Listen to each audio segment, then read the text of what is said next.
Namaskar. Hello and welcome to PGurus channel. I'm your host 𝙒𝙖𝙩𝙤. We are today joined by Francois Gautier, and we many times before. And today we are going to talk about a grave digging case and how this was mishandled, handled, whatever. Francois was very closely observing what was going on. He was a journalist at that time. It's not that he's not a journalist now. He still writes a lot of pieces, but his passion has since become more of Auroville and Maharaja Shivaji Museum in Pune and so on. Let's welcome the guest of the evening, Francois Gautier. Francois, namaskar and welcome to PGurus channel. Namaskar. Thank you for having me. So, Francois, talk to us a little bit about Pandarwada grave digging case. I believe this is the place where many of the post-Godhra victims were either buried or I think it was buried, right? So maybe you can walk us through the controversy here, and a lot of things are coming out. So perhaps you can regale us with some things that have not been looked into in much depth. Please take it away, sir. The thing, everything is in media now. There's a media glare on the Teesta. There's a media glare on you're talking about the controversy about the bodies where they were buried and how they were exhumed. There's a controversy about the way she coached the so-called victims to testify in court. There's controversy about her hijacking some of the NGO money which she got from different foreign organizations. But what I wanted, if you allow me, what I wanted to say tonight, yes, is two things. I'm going to veer away a little bit, from the fact, because the facts are well known now, and there is no need to go over them. What I want to say, number one, is that the damage that Teesta did so long ago, because she's been active in the last 20 years nearly, and I, as a journalist, wrote about it. First, I was shocked. I was enormously shocked by the fact that 57 innocent Hindus, 32 of them women and children, were burned like animals in the Sabarmati Express for no other reason that they were coming back from Ayodhya, and burned by, there's no doubt about it, by a Muslim mob led by a Congress local MLA. So I was enormously shocked by this. And I followed, of course, closely the affair, and I wrote extensively about it. At that time, I was writing in different newspapers, both in France and in India. And I particularly went after Teesta because I knew that she was lying. I knew that what she was doing was out of vengeful hatred for Mr. Modi and the BJP. So I went after her, and I wrote a number of articles that documented. We actually got hold of some of the witnesses. One of them was on TV yesterday, one of her ex-aides, a Muslim guy who later left her and testified how she coached witness and, took money away from what meant. But what I want to say, that damage is done, because in my country, in France, and I believe it's the same in the United States, newspapers like the New York Times in the US, the Guardian and the BBC in the UK, Le Monde and France 24 in France, and so on, I've taken up Teesta's accusation, which were, of course, echoed by the Indian press in those days. Now the Indian press is, of course, more open, but in those days it was echoed by the Indian press. So they took up these accusations, and they still swear by it today. The hatred for Mr. Modi, for the BJP, and indirectly the Hindus is still very much alive. So yesterday I was on a program on Republic TV, and Arnab Goswami was saying, truth is now established. We have won the case, but I don't think so. I think that this damage, however untruthful it is, because now we know that it's untruthful. We know that it's based on a lot of lies, a lot of manipulation, has been established in the Western media and the Western eye. When I wanted to write a biography of Mr. Modi in France, and I have written many books, so I have quite a lot of contacts in the French publishing world. The answer was no. No. Why no? Because of Godhra. Because Mr. Muslim is Mr. Modi is considered as a Muslim butcher. That's the first thing I want to say. The second thing I want to say is that, okay, she might go to jail, she might even confess to her crimes, but there are many Teesta Setalvad in the world. The problem is there are many of her, many, not only in India, intellectuals, but abroad.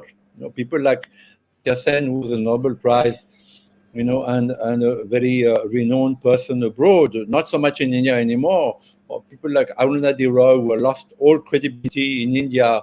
But in my country, in France, is published, the biggest publisher in France, Gallimard, still publishes a book, however, rubbish they are. People like, academics in the US, who are constantly in league with a Muslim US group and Christian US group, constantly, going after Mr. Modi. The damage is done, and so there are many Teesta Setalvads in the world, and her going to jail is not going to stop the problem. The problem is not going to stop here. However much Mr. Modi, wants to be seen on par with the world leaders, there's a label on him. There is an etiquette, as we say in French. That like it's like in school you have friend who stuck something on the back of someone who doesn't know about it, and it remains, butcher, criminal, extreme right wing, fascist. These are very difficult to get rid of, and there is an illusion that now that Testavald is in jail, truth has prevailed, but truth has not prevailed, because it's I think it's Goebbels, the Hitler's propaganda minister, who once said, if you deny truth many times, if you twist truth many times, at some point people don't know anymore where is truth, where is untruth, what is truthful, what is untruthful. I think this is what happened with Godhra, that the truth is that 57 Hindus were killed like animals and burned like animals. The truth is that it's not Mr. Modi who went down in the street to kill people. It's that it is, Hindus. This was the spark that triggered the riots against the Muslims of Gujarat and Ahmedabad. But the truth is that it's Hindus who went down in the streets and killed Muslims. I mean, from the Brahmins to the untouchable, united Hindu anger was seen in Gujarat. That has nothing to do with Mr. Modi. Mr. Modi never said, go and kill these people. He might have. I don't know, because I don't really know. I don't think anybody knows whether he delayed in calling the police and the army. I have no idea. But he never said, go and kill these people. He never uttered the words, condemning the Godhra, the Sabarmati Express massacre. So Mr. Modi is in no way guilty in this affair. If you want to put people in court, then you have to put the tens of thousands of Hindus who went on riot. And I think, if my wife had been in this train and burned like an animal for no reason, I would have gone also in the street and killed people. I mean, this is absolutely human. This is not even something to be condemned. It's something, it's human. If somebody who's dear to me, my wife, my mother, is burnt in a train by a mob, for no reason except that she's a Hindu, I would also kill. I mean, there is no doubt I would kill. Maybe this is reprehensible. Maybe this is, in a Christian manner, something which you are guilty of. But in terms of karma, in terms of justice, I think justice was done. I think justice was done. And I think Mr. Modi has nothing to do with it. But the fact is that he's been held responsible. Teesta Setalvad and others, Rajdeep Sardesai and Amartya Sen and so many in the world, so many newspapers and journalists, still hold him responsible for the anti-Muslim riots of Godhra. On him alone, and indirectly the BJP government, of course. So this needs to be addressed. It needs to be addressed by fact. As a journalist, I stand by facts. I have my faults, and sometimes I'm militant. Sometimes, I get angry. Sometimes I get passionate, overly passionate. But the facts are the facts, And so this important fact, the beginning of the Godhra affair, the burning of the 57 Hindus, is always omitted. No, there is no newspaper abroad. Even now, when I go to France, there is no newspaper abroad who says it started with 57 Hindus burned to death. Or maybe they say alleged burning or alleged, crime. But nobody says it anymore. It is gone from the memory of people. It is not even there in history books. It is not in Wikipedia. If you look, I looked at Teesta Setalvad on Wikipedia today because I was writing an article, and it's sympathetic. Wikipedia is very sympathetic to her. She's an activist. She's a human rights activist. She's actually a liar. She's a criminal because she did perjury in court, and she knowingly coached so-called victims to speak against Mr. Modi with false information. So definitely she should go to jail. But in a way, she won. Unless the history is rewritten. And there are a few things. There's a French woman called Nicole Elfi. She's the wife of Michel Dadino, who's a famous Indologist living in India. She wrote a small book on Godhra, and all the facts are there. What happened, how it happened, who led the mob, how the fire was put on the second-class coaches in Sabarmati, who did it, who was in prison after that. So we need to do the fact. But unfortunately, go say, you muddle the fact, or you omit them, you sweep them under the carpet, and truth takes a backseat. Eventually, I think truth will come out, because the divine says, the mother of Pondicherry, whom I had the great privilege to know, said, she said, truth will prevail. But we know that in this human world, karma takes time. You can pay for your karma, in next life, you can pay it in 10, 20 years. So truth will prevail, but it will take time. Meanwhile, it is a label that Mr. Modi has to carry, and I think he should accept it.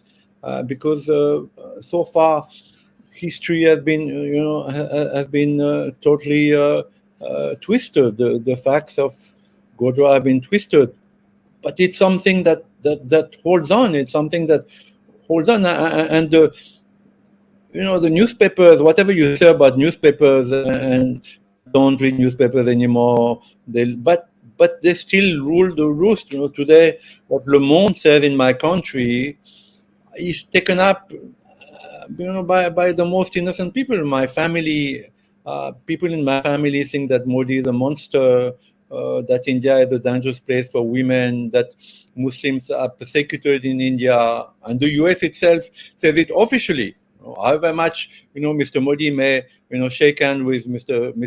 Biden and joke and pat him on the shoulder, and the US Secretary of State openly says minorities in India are persecuted, and we need to have a human rights watch. So the harm done by Godhra, by the coverage of Godhra, and by activists like Teesta Setalvad and Rajdeep Sardesai and Amartya Sen and Arundhati Roy and so many others remains. And the problem is that there are many Teesta Setalvads in the world.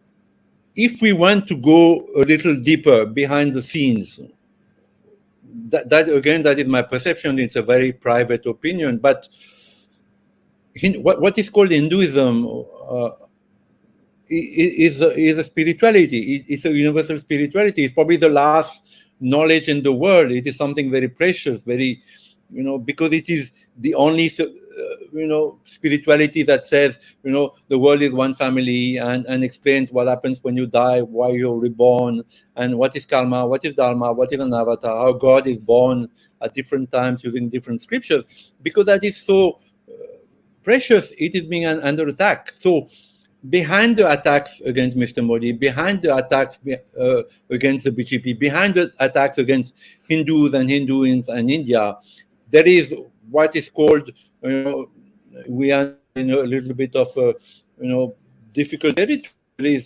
There is an asura, there is an hostile force, there is an anti-evolution force that wants to stifle that last knowledge which is held into India by Hindus. And Hindus mean that the BJP was elected by Hindus, and at least 97% votes of the BJP and that Mr. Modi got were Hindus. I mean, maybe 3% Christian and Muslim voted for him because there is definitely hatred against him in the Christian and Muslim community in India. Unfortunately, although he tries so much to woo them and to go out for them. So this attack on Mr. Modi, this attack on the BJP, this attack on Hindus, behind these attacks, it's an attack on this spirituality, on this unique spirituality that used to be everywhere in the world, everywhere in the world. I think in Egypt, in Greece, in Mesopotamia, in so many lost civilizations, they knew that, that there's a spark of the divine in each of us, and the spark is reborn body from body to body, and that there is every action as a reaction. There is nothing Christian about it. There's nothing guilty and sin about it. It's just a mathematical thing. So that knowledge used to be all over the world, but it was killed. It was erased. There were invasion. There were colonization. There were crusades. This knowledge was lost, but it remained in India. So for me personally, the fact that there are Teesta Setalvads in the world, there are puppets, because Teesta Setalvad, okay, I'm not politically correct, so I'm going to say it, she's married to a Muslim, so obviously there's an influence there. Rajdeep Sardesai had a father who was a staunch Nehruvian Marxist. So he was influenced by his father, and he's repeating what his father told him, in his own way, however brilliantly. Barkadat was also married once upon a time to a Kashmiri Muslim, so she has that bias, or she has this influence. So these people are puppets, but they're puppets in the hands of something which is anti-evolutionary. And it is targeting India, it is targeting Mr. Modi, it's targeting the BJP, it's targeting Hindus, because that knowledge is still there in India. I as a Westerner, I'm born in France. I'm born Catholic. My father was a staunch Catholic. And my uncle was a priest. But very young, I knew that the answers I had, the questions I had in me, I couldn't find the answers in Christianity. And when I came to India, by accident, driving from Paris to Pondicherry, I told that story in our Auroville broadcast.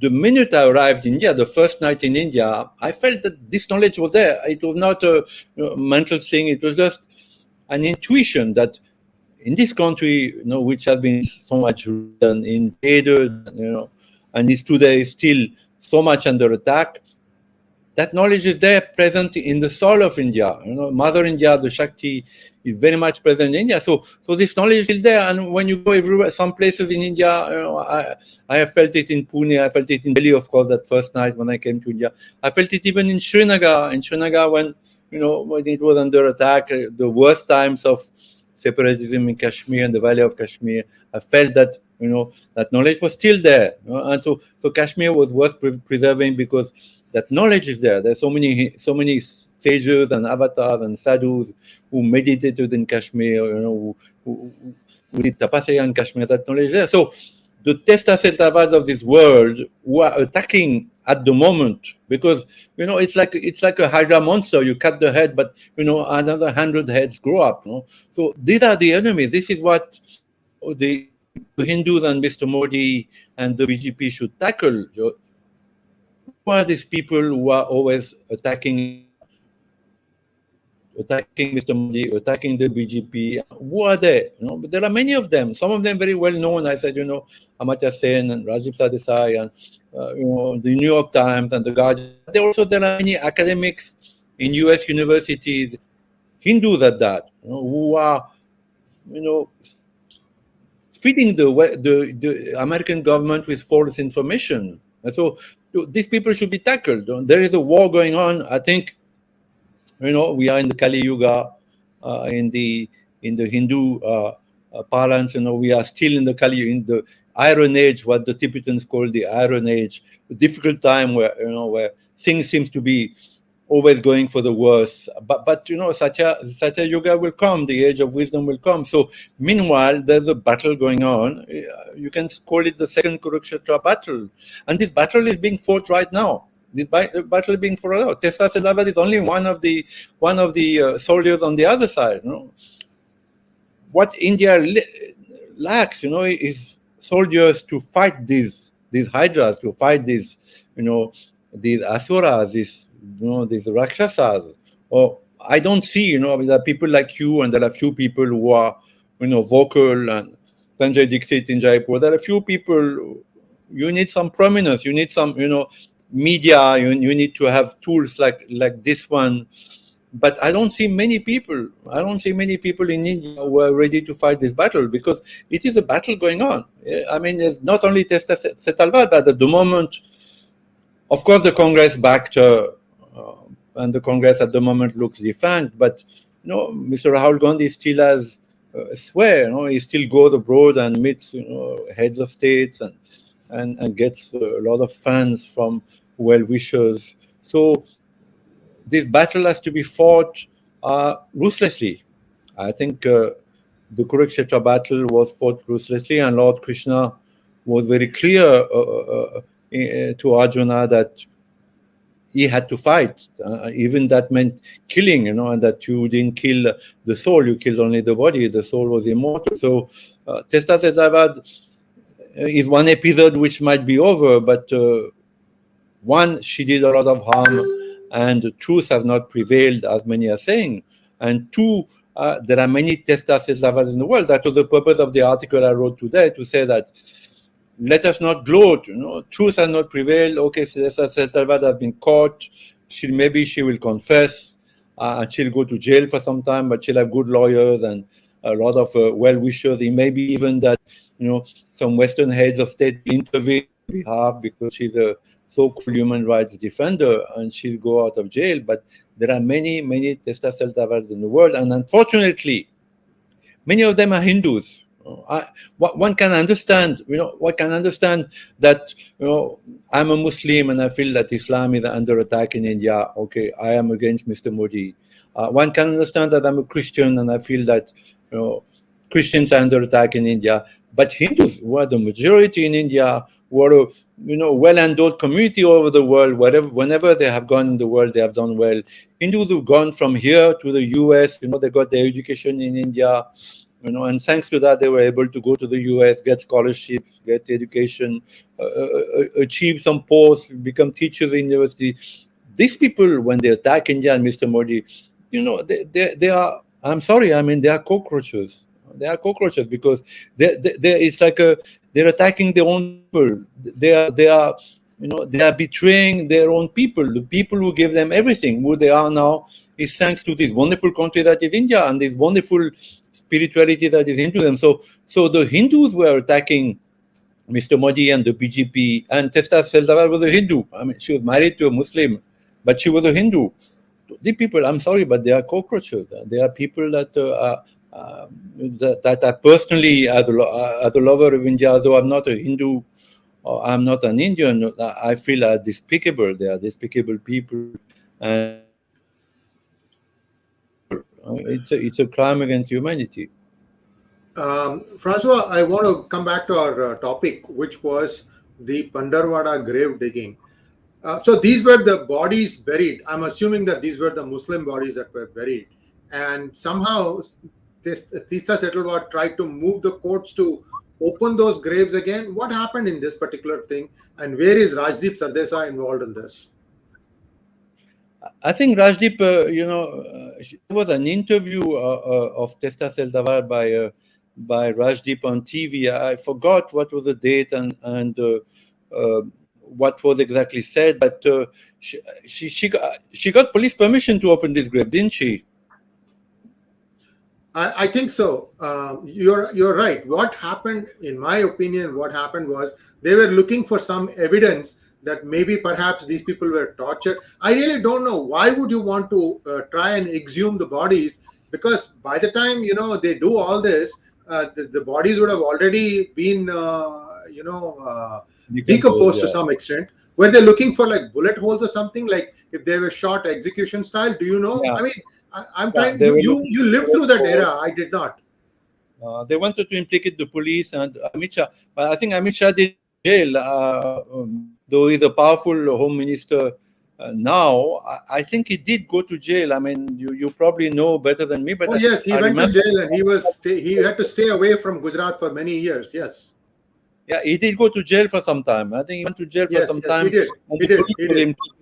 So what they're Yes. trying to find is bullets in the bodies and traces of torture. But as I said, it was a spontaneous riot and outbreak of anger, and I doubt that there was any police firing. It may be that the police at times, didn't intervene, but I doubt that the police shot on Muslims for any reason at that time. So she was trying to build up false accusation, and she got the help of Rajdeep Sardesai and probably others.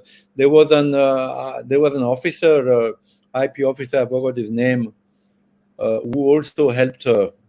And with Are you talking about Sanjeev Bhatt? Yeah.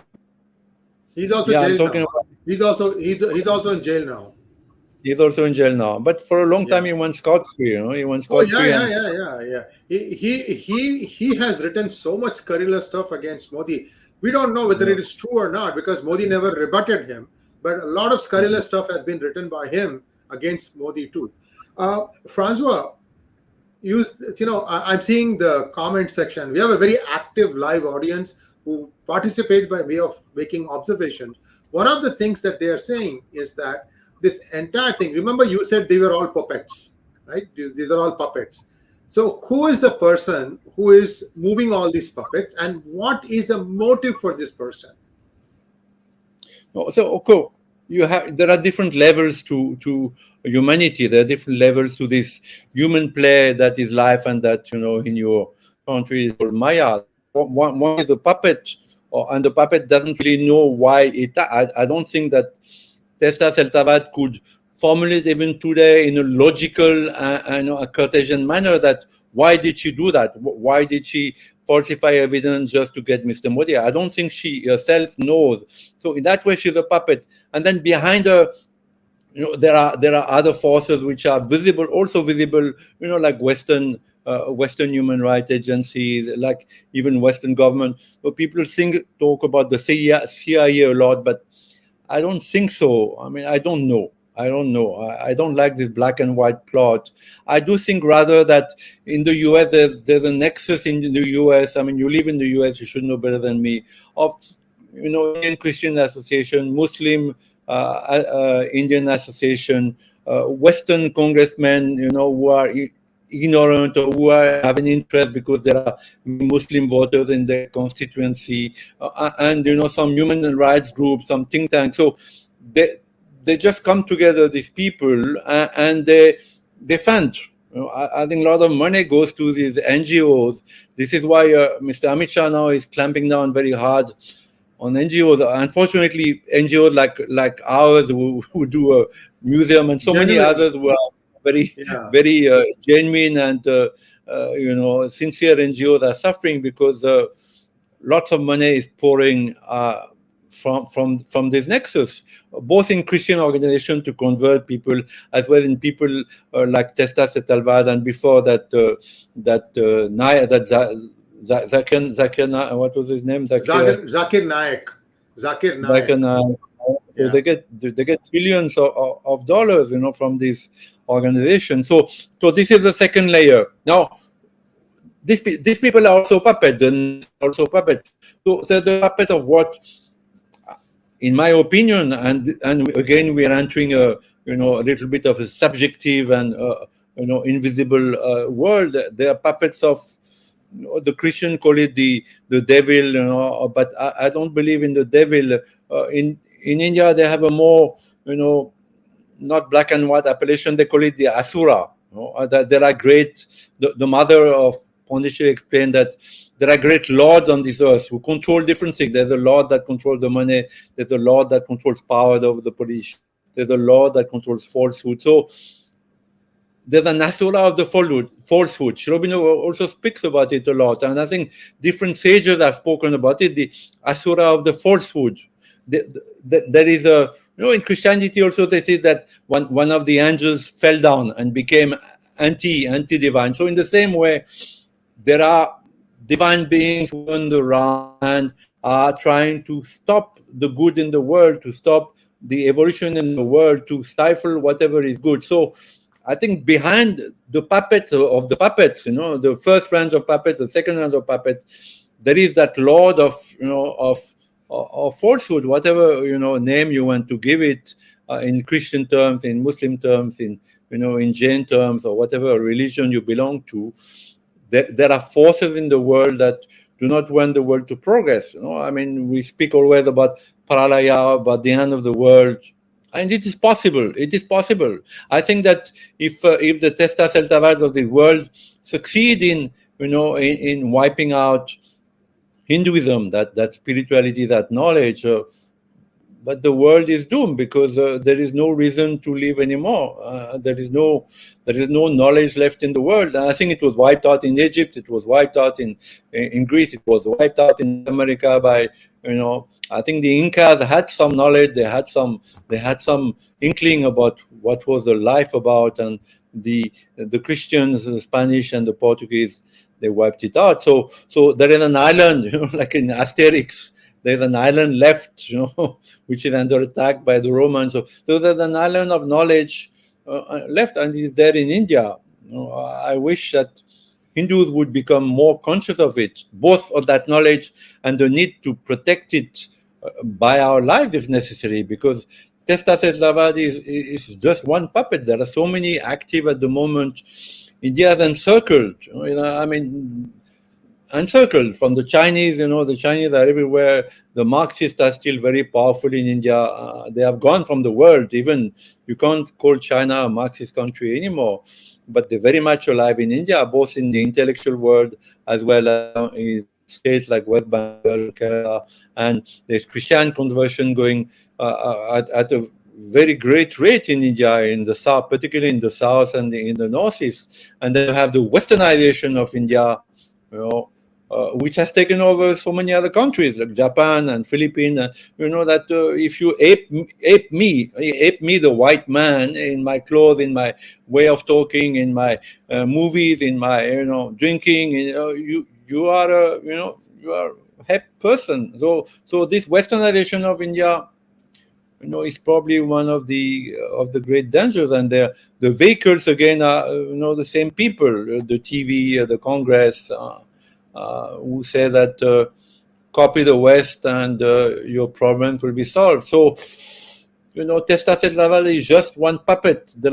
And this is what I wanted to say today, that there are many puppets, and the strings are pulled by other puppets.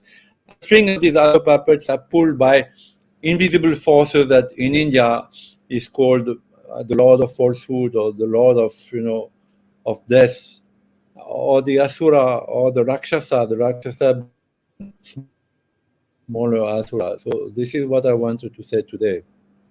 Thank you so much, Francois. I again, there's a lot of comments coming on the Hangout, and many say that the master puppeteer in all this is George Soros. Now, I have my doubts about that, and viewers, I'll tell you why. Yes, me too.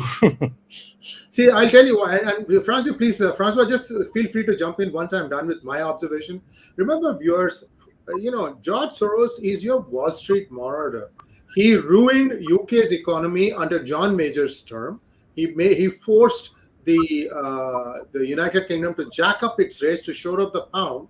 And in doing so, he made $1 billion. That's how he made his first billion. After that, he did something similar to Malaysia. Other than that, I don't know of George Soros, doing much harm to other countries. Although he has this concept of open society, which I believe is behind what happened in the first few months of the Biden administration, where about 1.5 million refugees were allowed into United States without checking for papers, without checking for whether they were COVID vaccinated or not. And now US is continuing to suffer from COVID. And nobody asked these questions of Mr. Biden. Even the American media, supposedly free media, doesn't ask him these questions. And we were front and center of that. In fact, Francois, you'll be surprised. Only after the news started coming out in Daily Global Insights, at that time I used to do a weekday program, first thing in the morning, 8 a.m. East Coast time. Only after the news came that millions are crossing over, that the senators go there. Media was kept away. Media was not allowed to go to the border to capture the footage of these illegals coming in. I mean, imagine, Francois, they just opened the gate. Walk in. Anybody can walk in. And only senators could go there, and they took footage. And only then it stopped. What is it for me? I'm an immigrant. I was allowed in somehow. Why am I saying all this? Because the problem was that and now the government is saying, oh, well, a few terrorists may have snuck in. And when you ask pointed questions, the numbers are going up. Now they are in thousands. So we are, waiting with bated breath on where the next attack is going to be inside the US. So, Francois, you are saying something. Go ahead, sir. No, I also don't believe, that there is an evil which is concerted and united and, with one clear thinking.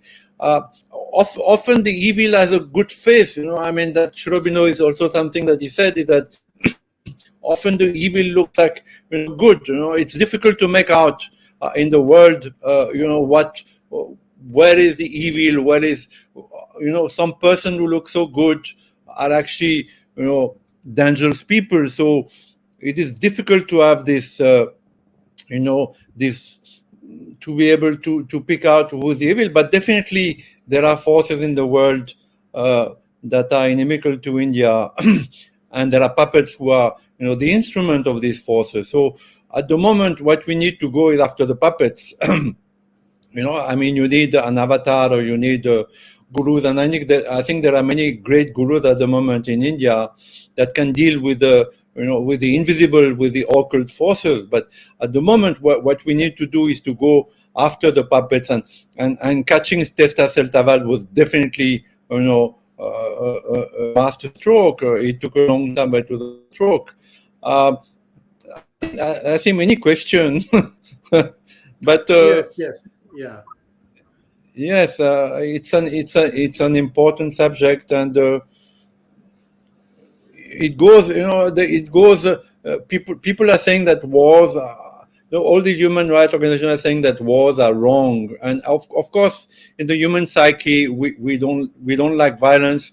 We see people suffering, like it's happening now in Ukraine, and our heart goes out. But in the true spirit, the spirit of the Bhagavad Gita, fighting is important. Fighting is part of Dharma. Fighting is part of of being a human being, to be able to face the danger. Not only to know about the danger, we know about the danger. Of course, many people don't, but some of us know about the danger that India is facing on all sides: Marxists, Christians, Islam, Chinese, the Teesta Setalvad, the Human Rights Organization, the US, ignorance. We know it, but we need to face it. We need to face it, and face it with strength, and if necessary, face it with our bodies. So that is, I think, something that is at the moment lacking in India. It has emerged in social media for the first time.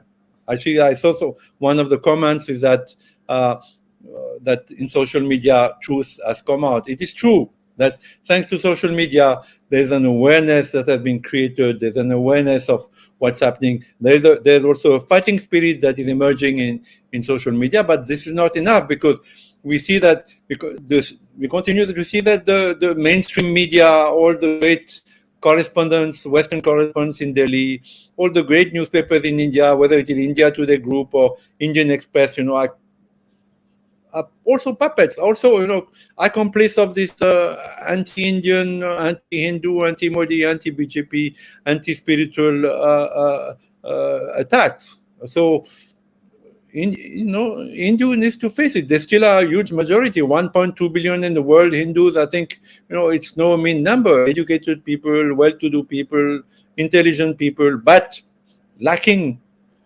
on one side to know what is the danger, on the other, once they know what is the danger, to face it. The problem is to face the danger. And all the riots that happened in India recently with that army enrollment, they happen in many Hindu-dominated areas. It's not that Muslims are a majority everywhere. They are often 10, 20, maximum 30%. But where were the Hindus? Where were the Hindus when the trains were burnt? And I'm not talking about Godhra. I'm talking about like what happened 2 weeks ago. Right. Where were the Hindus? Where were the Hindus? It would be enough for the Hindus to come out in number in the streets, where the riots happen in Kanpur and everywhere, because in Kanpur there still are at least 60% Hindus. It would be enough for the Hindus to come out in the streets for the riot to stop, but Hindus just stay home. They have only one desire is to be, and this is understandable, to be safe, that their children be safe, their family is safe, and eventually, the education of their children, and eventually to send their children to US, UK, or Canadian schools, so that they leave India and they are lost to India and to themselves. So one is to know the danger. The Teesta Setalvad, there's not only one, there are many of them in the world now, active, puppets, and puppets behind them pulling the puppets. So we need to know who they are, and we need to face them. We need to face them. And I think the BJP government needs to be a little stronger, a little more, forceful and, and truthful, and this is to speak the truth, you label something as it is. You don't say, oh, no, you say this is an attack. This is an attack. And we need to tackle the attackers. We don't need to say, oh, it doesn't matter, it will pass, and they are young people, they are unemployed. It's not true. This is not true. So my thing is that, Hindus are still a huge majority, but they behave like a minority. And this is how Teesta Setalvad was able to function. Because she was in a Hindu country, she herself was a Hindu, but she was able to manipulate, witnesses, to manipulate Muslims, to manipulate the police, to manipulate the Congress, and for a long time. For 20 years, she just went scot-free and, did her job and was pretty successful. So, Francois, in conclusion, I have a couple of questions for you, my friend. One is, there's a perception that Macron seems to have gotten a handle about the Muslims in France and seems to be effectively able to control whatever the rioting used to happen. Remember Charlie Hebdo and things like that. Is that true? Because sometimes, I don't read French journalism. I don't think so. I was in Marseille recently, in south of France. There are areas in Marseille where, police is not able to go unless they go, with, 2,000 of them. And, yeah. There are areas in Paris, in the suburbs of Paris, where the police is not able to go, and where regularly the police are attacked. No,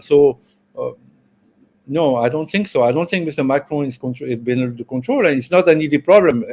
One can't accuse him of not trying. He's been firm. He banned the burqa. He's been quite firm, but he's not able to control. And there are some places in France, like in Grenoble, where in majority enough to impose, for instance, the burkini. The Muslims don't want the women to swim in the public swimming pools in France. First, they should swim in burkinis that is fully covered, and secondly, they want them to be segregated. So there are some communities in France that have accepted that. Hence, the National Front of Mrs. Le Pen is making so much inroads because French are worried. It's not that they particularly love Mrs. Le Pen because she's not a very, she's neither pretty nor brilliant speaker. She doesn't have much to say, but French are worried about this, that there are areas in France where, the police can't go. And also, it's complicated because France colonized North Africa and then imported cheap workers for the job that the French do. Now these cheap workers are children and grandchildren. Grandchildren are angry. Naturally, they're angry. That the country they colonized, their great grandparents were treated like slave laborers.